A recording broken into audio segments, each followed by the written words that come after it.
County residents. Report to htfl.gov/mosquitoes for more information on how you can prevent mosquitoes. Good luck, guppies. Make me proud.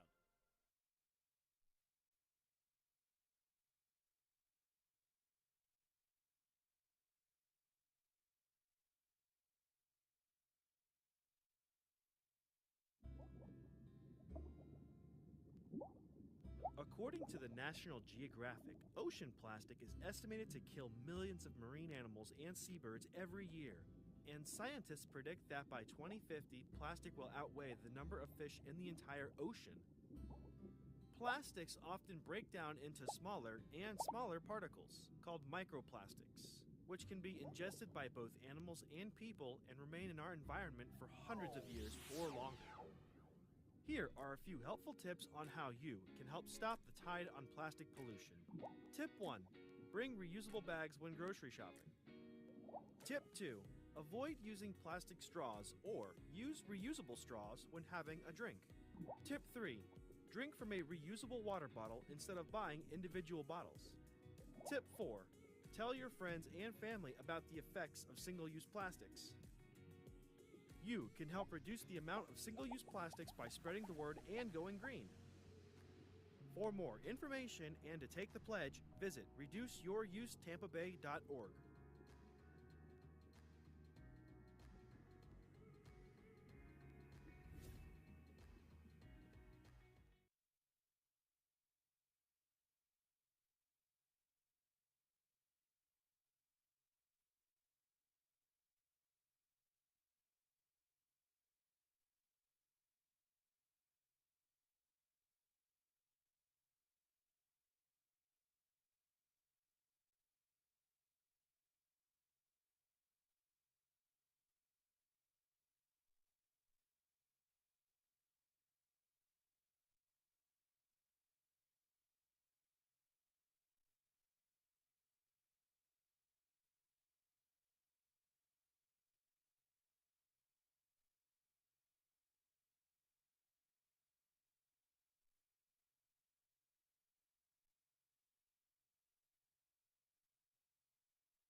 Welcome to a meeting of your Planning Commission, the official local planning agency for the cities of Tampa, Temple Terrace, Plant City, and unincorporated Hillsborough County.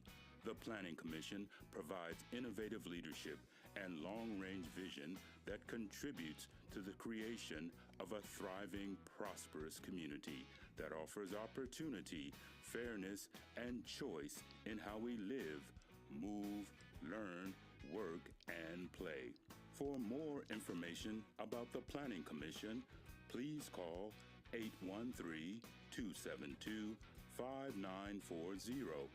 Follow us on social media or visit our website at planhillsborough.org.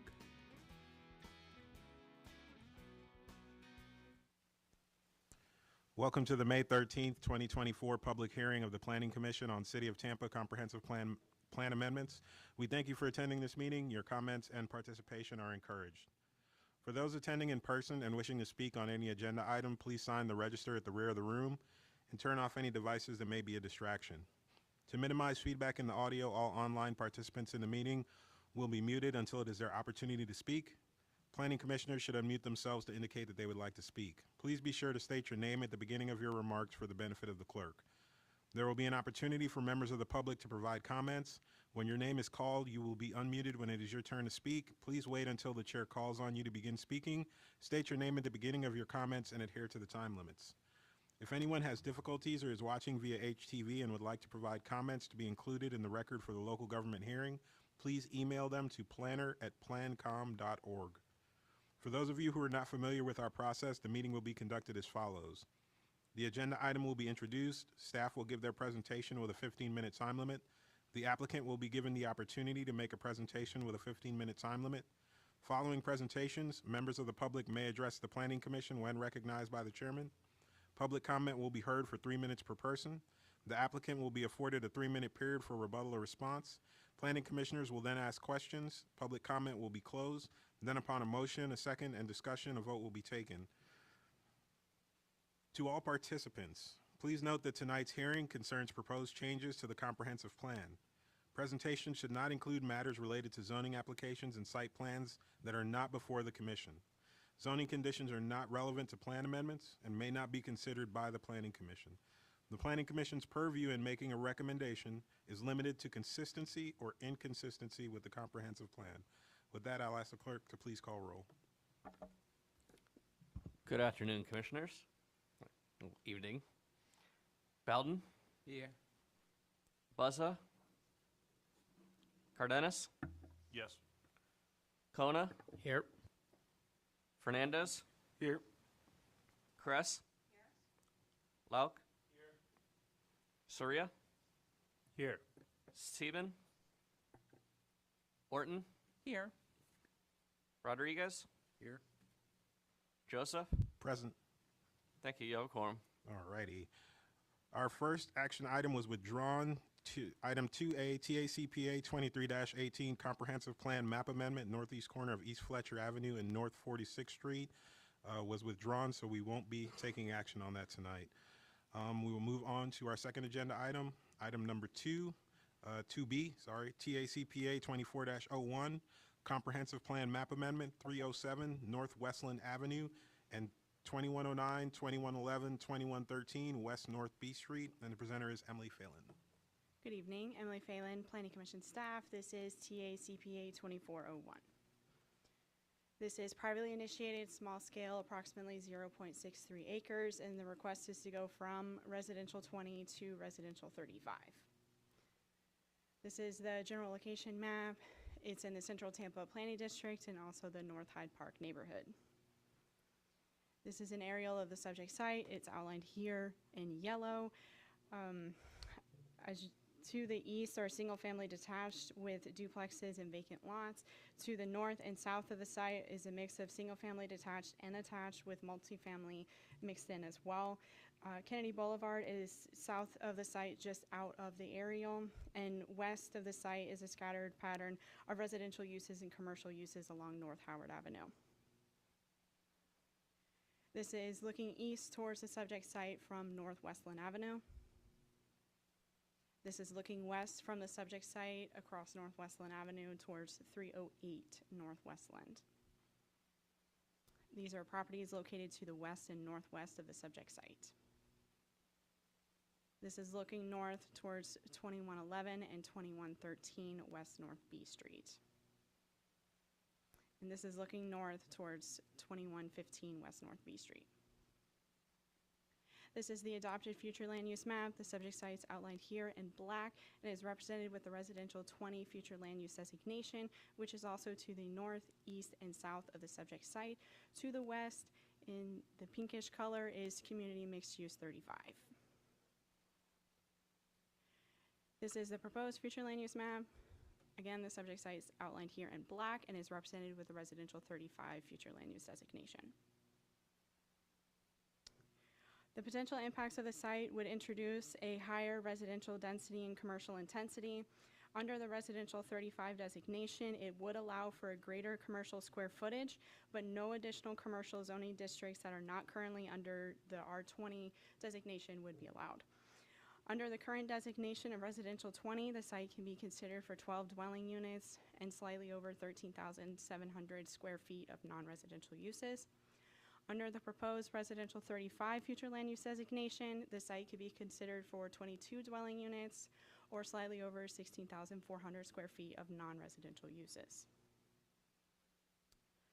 Planning Commission staff reviewed the amendment and found it consistent with multiple aspects of the comprehensive plan. The plan promotes densities which support transit and a mixture of uses, encourages infill development within the context of the neighborhood, and it is consistent with the coastal planning area by no negative impacts. And with that, Planning Commission staff recommends that the proposed map amendment be found consistent with the goals, objectives, and policies of the Tampa Comprehensive Plan. And this concludes my presentation. Thank you. Does the applicant have a presentation? Please come forward.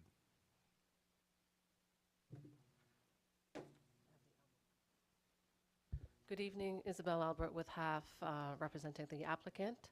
You can see this site, it probably is familiar to you because about a year ago we did come in and we requested a comp plan amendment to the CMU 35.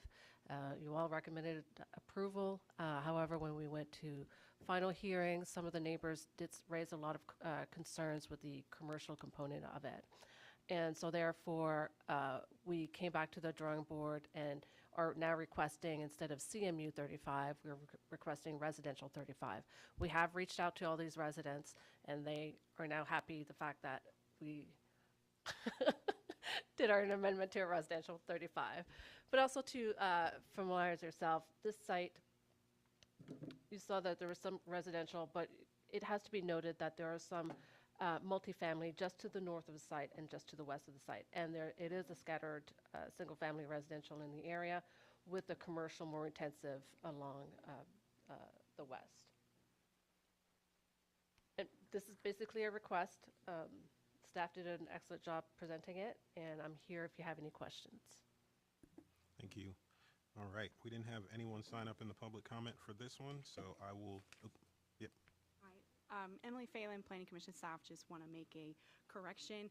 The applicant stated that the previous amendment was to community mixed use 35, and the request was actually to neighborhood mixed use 35. Just on the record. All right. All right. We didn't have anyone sign up for the public comment, so I will turn it over to commissioners. Questions, discussions. Not seeing anyone, then I will go on ahead and close the public comment on this item. Open it up to motions from the commissioners on this item. Commissioner Fernandez. Thank you, Mr. Chairman. I move to find City of Tampa CPA 2401 from residential 20 to residential 35, consistent with the Tampa Comprehensive Plan, and forward this recommendation to Tampa City Commissioner Council. Kona. Second. All right. We have a motion of consistency finding by Commissioner Fernandez. Second to that motion from Commissioner Kona. Any statements, discussion from the commissioners, clarifications? Not seeing any, then we'll all signify their agreement by saying aye. Aye. Those opposed? Motion passes unanimously. All right. Next up, we have item 2C, TA CPA 24-02, Comprehensive Plan Map Amendment, parcels generally located within a portion of the block east of North Florida Avenue, southeast of Columbus Drive, and northeast Amelia Avenue. And the presenter is Jennifer Malone. Good evening, Planning Commissioners. Jennifer Malone here to present on TA CPA 2402. This is a privately initiated small-scale amendment. It's just under 2 acres. The request before you tonight is from Community Commercial 35 and Residential 35 to Urban Mixed Use 60 and Community Mixed Use 35. Similar to the one that you just saw, you've seen this one before. This came before you on November 7th, 2022. Planning Commission staff recommended consistency. You all voted unanimously to support that recommendation. Tampa City Council never heard this amendment. It was withdrawn before it got to City Council, so no action was taken at that time. The applicant is back before you tonight with the exact same request as what you saw on November 7th, 2022. It was a very long night, though, so it was maybe one of the longest ones in the history of the Planning Commission. But this is in the Central Tampa Planning District, in the Tampa Heights Urban Village and the Tampa Heights neighborhood. It's also within the local and national historic districts. So here's an aerial of the subject site. As you can see, it's kind of at the corner of North Florida Avenue and East Columbus Drive. East Amelia Avenue is to the south, and North Morgan Street is further to the east. This is Tampa Heights Elementary further east. We do have some single-family detached homes that abut the subject site. There's a variety of commercial uses along North Florida Avenue, some open storage type uses, some commercial historical buildings, and then residential in the surrounding area. You'll see it better on the adopted future land use map, but this boundary is just very descriptive, and there's a portion in the middle of this block that is not being changed through this request, and I will get to that on the next map series. So this is the subject site facing north, and we have East Florida Avenue kind of to the left of the screen, or sorry, North Florida Avenue. This is the subject site taken from North Florida. This is the subject site along North Florida Avenue facing north. The subject site over here. And then we have the subject site facing east along East Amelia Avenue, which is that southern boundary of the subject site. So this is the adopted future land use map. It's community commercial 35 and residential 35. The community commercial 35 is red and residential 35 is brown.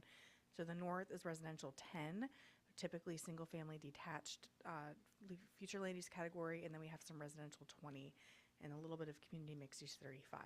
So as you can see, this is an alley in the middle of the site, but what is taken out of the subject site, and I'm sure the applicant will explain in greater detail, is a portion. This is actually a folio that's in ownership by the City of Tampa, so it is not part of the request. It has been excluded on all of the documentation, but that's why there's a little hatching, because this has a folio number and is in ownership by the city. And so this is the proposed future land use map, urban mixed use 60 along North Florida and East Columbus Drive, and then community mixed use 35 to the south. This would increase the impacts from about 68 dwelling units to 101. It would increase the amount of non-residential and residential square footage from about 131,000 square feet to 243,000 square feet. So overall, because the applicant would be able to use floor area ratio to determine residential density, more than 101 dwelling units in theory could be developed on the subject site through this change. This is consistent with the comprehensive plan. The comprehensive plan supports development of mixed-use areas within the city to really further that compact city form strategy, placing higher density where we do have employment options and transit options nearby,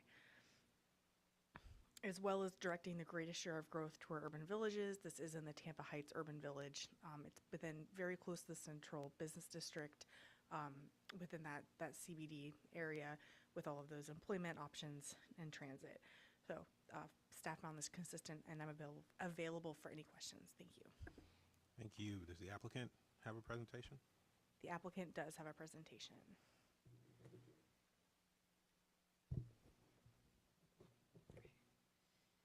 Good evening, Commissioners. Alex Shaler, 400 North Ashley Drive. I'm here with the map amendment, and I'm going to try not to repeat everything that Jennifer said. I have some of the same information here, but I would like to note that this is just a little bit under 2 acres. As Jennifer mentioned, most of you have seen this plan amendment request before. In full transparency, the original developer dropped the project. We carried it for probably 6 months to a year, just because we really believed in the amendment, but ended up, dropping that, and then we filed a new application to give staff the chance to re-review this case, just given it had been 2 years. So back again with a different developer. We're really excited about this project. So with that, this is located, as Jennifer mentioned, at the intersection of 2 arterial roads, Columbus Drive and Florida Avenue.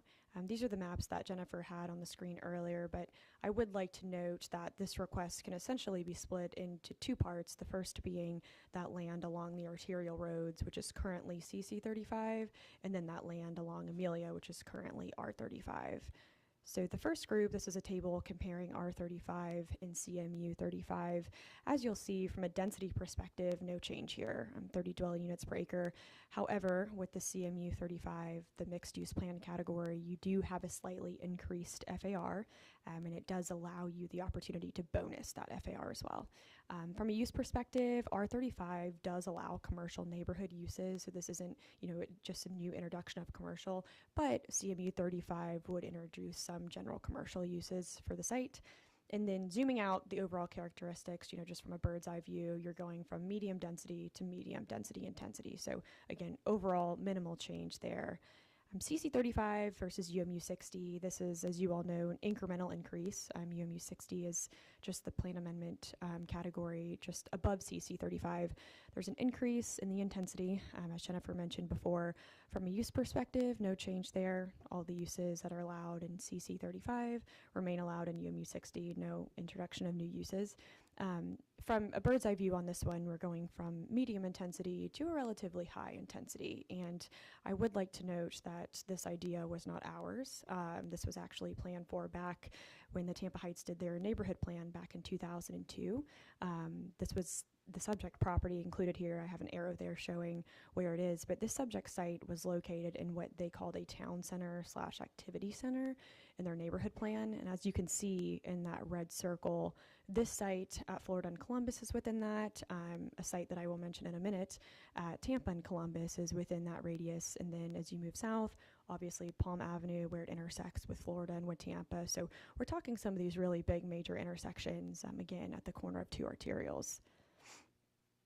I mentioned in the beginning that Florida and Columbus are both arterial roads. I think it's also worth noting that they're both transit emphasis corridors. So these are specific roadways that the comprehensive plan deems suitable for redevelopment and intensification.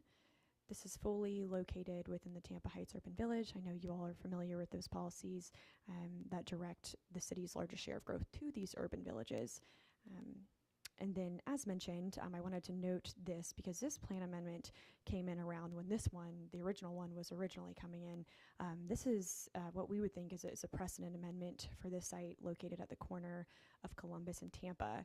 The southern parcels along Amelia with that site were already CMU 35, and that's what we're requesting for those R35 parcels tonight. And then same exact request along the arterials along Columbus and Tampa is what we are requesting for this site along Florida and Columbus. So kind of thinking of it as almost like a mirroring across East Columbus to West Columbus here. I won't read these verbatim. I know you guys have seen the staff report. Just wanted to note some things. Staff found this comparable and compatible with the surrounding neighborhood, consistent with several objectives and policies, not only as it relates to housing, but as it relates to encouraging new housing on vacant, underutilized sites, which we feel that this is. So for these reasons and for many others, we believe staff found this application consistent with a comprehensive plan, and I am happy to answer any questions that you may have. Thanks.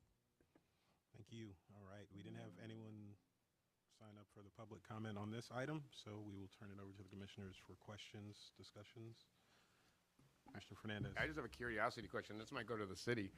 Why didn't they vacate that sliver of a parcel that was the alley there? Do they have plans to introduce an alley of some sort of trail through there? Because that's intriguing to me. I'm a board member on the Florida Association of Cadastral Mappers, and this is the kind of things we'd bring up. I don't know. Stephen might have a better answer than me, but I can tell you that we're trying to acquire the parcel from the city, so we're under contract to buy it, but they do not let you, what did you say? Yeah, they don't let you vacate only half of an alley anymore. I'll just leave it at that. Okay, all right. It's not been vacated yet. No, I know. I was curious why it wasn't, that's all. Right, okay. Yeah. Very interesting. It's also not technically an alley. It's fee simple real estate. That's why there's a folio. Don't forget to identify yourself. Process. Stephen Benson, City of Tampa. There you go. Okay, thank you. All right, troublemakers. All right. Any other, Commissioner Soria? Just to add on to that, once you do buy that sliver of property, does it come back to us for change of to CMU? We don't need it for density, so we probably won't bring it back with the comp plan amendment. I don't know if that answers your question, but Okay, sounds good. All right. Are there any other questions or discussion items from the commissioners? Going once, going twice. Then I'm going to close the public comment on this item and open it up to motions from the commissioners. Commissioner Kona. Yep, motion to find TPA CPA 2402 consistent with the comprehensive plan. All right. Commissioner Loud. Second. All right. We have a motion of consistency finding by Commissioner Kona, a second by Commissioner Loud. Are there any questions, discussions, comments before we vote? Not seeing any, will all signify their agreement by saying aye. Aye. Those opposed? Motion carries unanimously. All right, on to our next item of business. 2D, TACPA 24-07, Comprehensive Plan Map Amendment, Memorial Park Cemetery. And the presenter is Danny Collins. Good evening, Danny Collins with your Planning Commission staff. Today I'll be presenting TACPA 2407. It's a map amendment for the Memorial Park Cemetery. This amendment is publicly initiated by the City of Tampa staff. The city acquired this property in 2023. Earlier this year, the site was added to the city's cemetery list, and it received a local historic designation. The amendment is small scale in size. It's approximately 18.84 acres. And the request is to change the land use from community commercial 35 and public semi-public to the recreation open space designation. Here's an aerial map of the subject site and the surrounding properties. You'll see the subject site. It's outlined in yellow. It's at the southeast corner of North 22nd Street and MLK. To the south and east of the site are predominantly residential uses. There are a mixture of commercial uses found along the north side of MLK, and then directly to the west of the subject site is the Cyrus Green Park, which is also owned by the City of Tampa, and then this white building here is City of Tampa Police Station. The subject site's within the Central Tampa Planning District. It's within the East Tampa Urban Village, and more specifically, it's in the College Hill, Belmont Heights neighborhood. Here is an image looking north at the subject site from Belmont Estates Avenue. This is looking south at the subject site from MLK. This is looking west at the subject site from North 26th Street. Here is the adopted future land use map. Just under 16 acres are currently designated public, semi-public, and then the northern portion of the site, approximately 3 acres, are designated as community commercial 35. That community commercial 35 is the predominant land use category found along MLK. To the east of the subject site, we have parcels recognized under the residential 20 designation, and then to the south, parcels recognized under the residential 35 category. Directly to the west, again, is Cyrus Green Park, which is recognized under the recreation open space designation. Here is the proposed future land use map, recognizing this site under the recreation open space designation. Here's a slide showing the potential impacts of the proposed change. So currently under the CC 35 and public, semi-public designation, the site can be considered for up to 105 dwelling units or just over 263,000 square feet of residential or non-residential uses. Additionally, additional density could be considered under the public, semi-public designation. The request to the recreation open space designation would remove the potential of any residential or non-residential uses from the subject site, and it would limit the site to open space or recreation uses. The Planning Commission staff reviewed the request and found it consistent with a number of policies in the comprehensive plan. The request was found consistent with policies that promote recreation and open space opportunities throughout the city. The request is consistent with policies that seek to protect and preserve the city's historical resources. As mentioned previously, the cemetery received a historical designation earlier this year. This amendment will add further protections to the cemetery. And then finally, the request is consistent with policies that seek to protect city-owned cemeteries. Land use policy 19.5.2 says the city shall protect city-owned cemeteries. Additionally, the recreation open space category is the most appropriate land use category for city-owned cemeteries, as that's detailed in the land use matrix in the comprehensive plan. Based on those considerations, the Planning Commission staff recommends that the proposed map amendment be found consistent with the goals, objectives, and policies of the Tampa Comprehensive Plan. That concludes my presentation. I'm available for any questions. Are there any other presentations from city staff or no? turn your mic on. Stephen Benson, City of Tampa staff. Danny did a great job. Since this is publicly initiated, we did pull some additional information for you so you get a sense of what the city actually intends to do with the site. So just some initial background. The city code actually sets forth that there are 7 cemeteries that the city owns and maintains. These cemeteries are Woodlawn Cemetery, which is on the large one on North Boulevard, Oaklawn Cemetery, which is the one in downtown Tampa, Jackson Heights in East Tampa, Marti Cemetery, which is on Columbus Drive in West Tampa, the Centro Asturiana Cemetery that falls within the boundaries of Oaklawn. It's actually a separate cemetery. This cemetery, Memorial Park, and then Pyramid Crypts, which is also within Woodlawn. Memorial Park and Pyramid Crypts were added to that ordinance last year. And these cemeteries are also considered to be city parks. They go on both lists. And that is because there are no longer any active burials permitted once the city takes ownership of it. The operation of it sort of changes and shifts more to a recreational, passive open space operating plan. The cemetery was established initially in 1919. It's about 20 acres, as Danny said, and there are over 6,000 burials that have been identified on the site. The significance behind the name Memorial Park is derived from the presence of remains of military personnel who have served in the various armed forces, and many of which were Black Americans who had a great impact on the history of Tampa. And so in 1923, after the cemetery was created, the American Legion actually formally designated it as a memorial. So it has sort of both functions, but a very rich history and significance for the city. The timeline of how the city ended up acquiring it was that in 2019, the owner, this is a private cemetery, the owner passed away and maintenance just ceased. The family did not actively step in to do anything. The city's neighborhood enhancement division stepped in and began periodic maintenance just to try to limit the code violations that were piling up and ensure health and safety. In 2020, ground penetrating radar identified approximately 450 unmarked graves. And that is when the city's Parks and Rec department stepped in and put in place a regular maintenance schedule, even though we didn't quite own it yet, just because something needed to be done. So in 2021, we tried to find a nonprofit that would take it over. We were not successful in doing that. And so last year, we officially closed on the site and completed the historical designation on it. So now it's officially city property. And the reason why we're obviously removing the development rights is because we intend to operate it just like we do all the other cemeteries that the city owns and operates. And so that concludes my presentation, and thank you for consideration. Thank you. All right, we didn't have anyone sign up in the public comment on this item either, so I will turn it over to the commissioners. Commissioner Kress. Just one question that might be a little off topic, but is this the cemetery that has a super narrow sidewalk? There's kind of a big wall, and there's a super narrow sidewalk, and then fast traffic.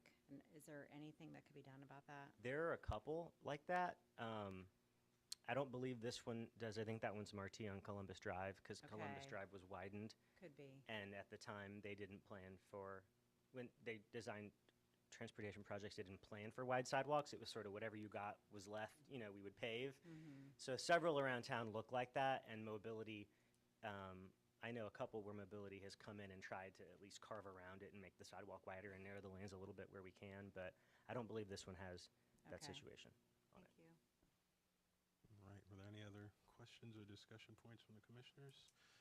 Going once, going twice, and I will close the public comment on this item and open it up to motions from the commissioners on this item. Commissioner Bowden, maybe? Yeah, I saw you moving.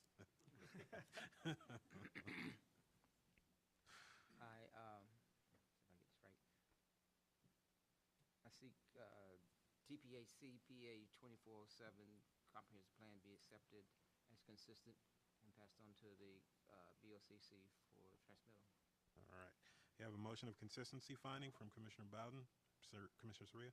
I'll second the motion. All right. Second to that motion of consistency by Commissioner Soria. Any other questions, discussion items, or points from the commissioners? Not seeing any, then would all signify their agreement by saying aye. Aye. Those opposed? The motion carries unanimously. All right, that was our last agenda item of the evening, so we'll thank everybody for joining us, and at 6:50 p.m., this meeting is adjourned.